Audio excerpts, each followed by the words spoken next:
Okay, Steve, Rescape 2.0. This video is going to be a continuation of my Chi debunked video. It's probably going to be really short. It's basically going to be on just like, under what conditions can pseudoscience be real. And I laid out in Chi debunked how there is a possibility that something like Chi could exist, even under the current circumstance where it's not supported by the scientific community and only a few people know it. And like if you check out Wikipedia, they'll even say, it's probably not true, and how it still might be true. Now, if you followed along with that, my line of logic, even though it might have been poor logic, especially because it had so many steps, but if you did get to the end of that and then being like, okay, well, I could see how that might be a possibility. What else could be a possibility? One of the aspects of life energy, if it does exist the way it's supposed to, where it can be manipulated by, the intention of the mind, and the quality of the mind can affect the quality of life energy, which does make sense because the mind's alive. And if the mind makes actions and controls muscles in the nervous system, why wouldn't it, if there's something that's a life energy, an energy that comes from life, shouldn't it be able to control that too? But the thing is, with what the mind controls based off scientific principles being physical, there's a direct connection from the mind to everything it touches through the nervous system. And if Chi's, an auric field or part of it, or, somewhere, if you're affecting someone else's life force, it's not attached to your body. And then it's like, how does the mind have access to that? Well, the next step in the logic is assuming that's real, the next thing is like, what can the mind do just by itself? And then obviously, if you're following along, at least my train of thought, if the mind does something by itself, immediately what I think of is the psychic abilities, and then what's the limit to that? And a lot of it's been debunked. So, but just because people say they can do it and can't do it, if you go through 100 of them and they're all fake, under no circumstances, under any of those situations with any of those people, does it say that there aren't actual people that can do it. It just says that there are definitely people that lie.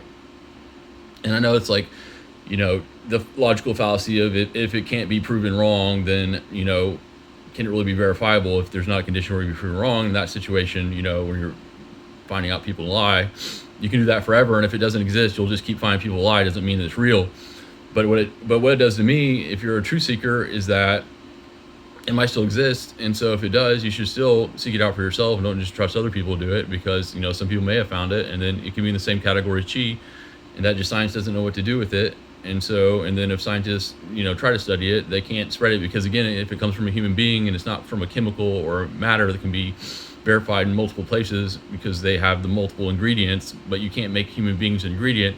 So any of these things, these pseudosciences, if it's something like, snake oil, well, you can test snake oil in a bunch of different places, not a big deal. But if it can only be done by human beings, well, you've got a lot more of an issue, especially if not a lot of them can do that. And I think psychic abilities are the same situation, because from what I understand, and I would think is the next logical conclusion, if the mind can affect Chi energy outside the body, then the mind can probably do things by itself, independent of the energy it's actually affecting. And that psychic ability is going to be one of those things. Because, let's say, basic things like you can read other people's thoughts, which is crazy. But if the mind can extend beyond the body to affect Chi energy, why can't the mind extend to, if you have a thought, what if it affects your energy field? Why can't you feel someone else's energy field and feel the thought that way? May or may not be true, but the theory is still there. And when you have things like intuition, like everybody knows intuition exists, because, it's on some definition, because basically what intuition is, it's not the factual, logical thinking thought things, but it's more of like a feeling, or understanding of something, without really understanding it, but you kind of get the feel of it, and you have ideas or inklings of things that you could do, or the way things are, without really knowing. Which, a lot of people will be like, if you try to get someone, trying to be socially appropriate and talk about psychic abilities, they'll often just call it intention and hopefully get it across to people that, it doesn't sound as crazy. But the thing with intention, if you access the present moment to the extent that you actually exist there long enough, what you'll find is, if you don't know the next moment, you can't make decisions based on what's going to happen, because you don't know what's going to happen. A millisecond later, you don't know what's going to happen. So how do you exist that way? Because unless you're completely still, you have no idea what's going to happen in the future. There's no way to function. So what intuition does, if you really want to know where intuition comes from in the present moment, the only thing you have to go by is intuition, because it's based off the habits of things you've done before, or instinct like biology, evolution, things like that, or social or anything. But the thing is, you don't have to think it happens automatically. And if you have to make choices in the present moment, it's intuition choices, because it's really a feel of what's happening in the moment. And if you do that, it'll immediately become obvious that what you're doing, it's the same feeling as what intuition feels like in just everyday life, but now you're just doing it 100% continuously. And this is in theory, this is something I've experienced on my own, is literally that what happens with intuition is just little blips of when you're in the present moment, you're making decisions from there, and you don't realize it because we don't exist in the present moment all the time. But then when you're in the present moment, intuition's 100% all the time.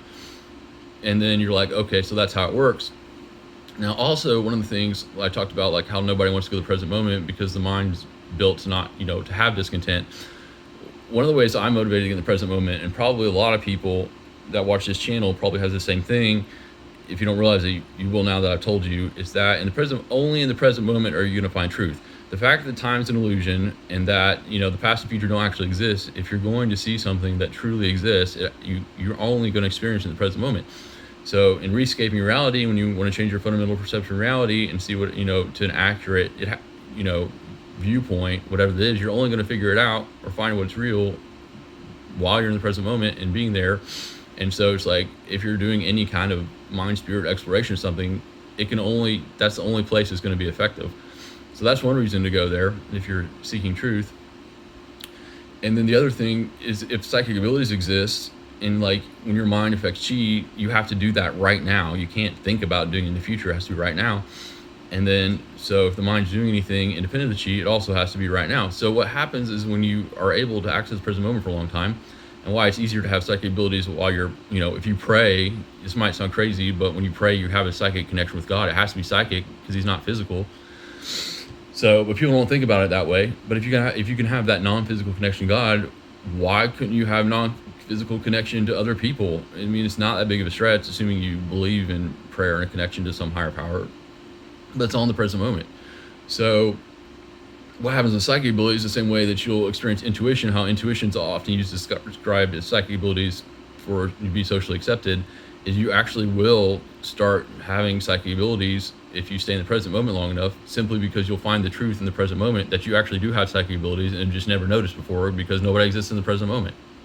And that doesn't mean the first time you maintain the present moment you're going to notice it or even be able to have it, because like any sense, if you've never seen anything, if you, like people that grew up blind, if they suddenly get vision, they don't know what it is. Like they don't know like the difference, like what depth perception, that things are smaller, meaning they're farther away, and that you have two eyes so you can focus on things, and all this stuff is foreign to them. The same thing with psychic abilities. These are things that we should have had, and like you do have as like babies. When you're a baby, babies have psychic abilities, but nobody knows because you don't have psychic abilities to pick up on what they're doing. And then even like small children, eventually you lose it. By the time you're 12, you don't have it anymore. So if you're going to get this back, the sense that you forgotten about or maybe never developed at all, it's going to be disoriented, and you won't know anything about it or how it's going on or any of these feelings. And so it takes time, and hopefully you have a teacher that can guide you through these things. It'll be more quickly that way. Because different senses have different effects. Like when you see something, it's over there, and it means you have to go to get it, so you're in the future. So sight is a very past future thing. When you get things like feeling and smelling being more primitive senses, when you feel something, like if you put your hand on something to feel what it feels like, it'll put you in the present moment. It feels the present moment thing. And psychic abilities are like that. When you sense psychically, it's going to feel like you're feeling, but what you're feeling it's not in the three-dimensional reality, because like if you go somewhere, like your mind can jump to a time and place instantaneously if you have that ability. So because it doesn't go over there, that's future tense, or you weren't over there as past tense. So, and it is a feel, it has that same thing. Like when you touch something or smell something and you're doing in the now, the intuition thing has a very substantive, full feeling that sight doesn't have, because if you have sight, there's all this empty space between you and whatever you're looking at. But when you feel something, you have direct contact, and that's what psychic abilities feel like. It feels like you have direct contact with things. So, and I'm saying all this like this, the chi debunked is sort of like from the skeptic's perspective, but once you get into psychic abilities, you're already taking a step out. It's no longer about being debunked or not being debunked, because the only way to verify this is to do it individually because nobody can experience this. Instruments don't pick this up for experiments. You had something you have to experience for yourself. And so this video is basically me encouraging you, as someone who's done this, if you are wondering if it's real or not, or if you've done this, like, it's very factually correct. There's very specific things that you can learn how to do with psychic abilities. If you have a teacher, they can show you these things, or you can just test and figure it out and just find random stuff. And again, if you believe me, then you can go out and try it and do it on your own. Again, it takes a while. Again, I really recommend getting a teacher, but it's real. And hopefully the stepping off point is that she debunked. They're like, okay, well, it's easy to figure out, something, that she's real. It's really easy. Like I told you, it's really easy to feel something's there. Eventually, like, something there is easy. And if you feel that something's there, then it probably means there's a lot of other things. Well, psychic abilities is one of those other things. So just take the fact that she exists, and that proves science wrong, because they say nothing's real, and then step into that world and being like, well, there might be lots of things like that. And so logically, psychic abilities might be one of those abilities. I'm telling you it is. It's real. Check it out. I'm not crazy. There's a lot of people, like, not a lot of people can manipulate or cheat. There's a lot of people that are psychic. So once you're in that other world, the pseudoscience world, a lot of it's bullshit, but a lot of it's not, and you don't know. Like in the science world, you've got people verifying stuff for you, but in the pseudoscience world, you've got to figure it out yourself.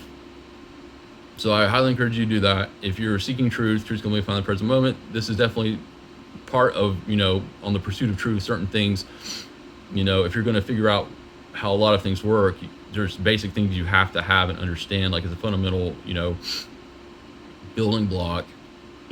So just as like a puzzle piece for a bunch of other stuff. Psychic abilities is one of those puzzle pieces.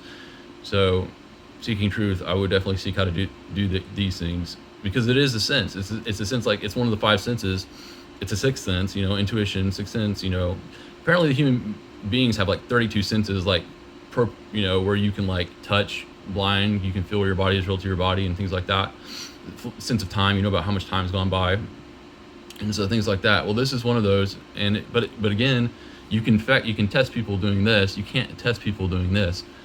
So of course it wouldn't be, I shouldn't say scientists disproves it, but they don't support it because they have no way of testing it, making it viable based off their, it's not even their philosophy. It's just what they're able to do, and you can't blame them for it. And even a good scientist, could be like, well, it's a possibility, but how would we know? That'd be a really good scientist. And so it's just one of the things, you think about. Don't get stuck in scientific materialism. It may be the only thing, but if it's not, then at that point, you as an individual have to figure it out. So in Rescape, hopefully you watch this video, that's part of you trying to figure things out, and I'm hoping I'm conveying things to help you do that. Because ultimately, my videos aren't going to do anything if you don't go out and do your own exploration research and your own truth and change your own fundamental reality. Because we're all doing that individually. Someone can't do these things for you. So anyway, I hope this helps. Rescape 2.0, psychic and intuition. Have a good day.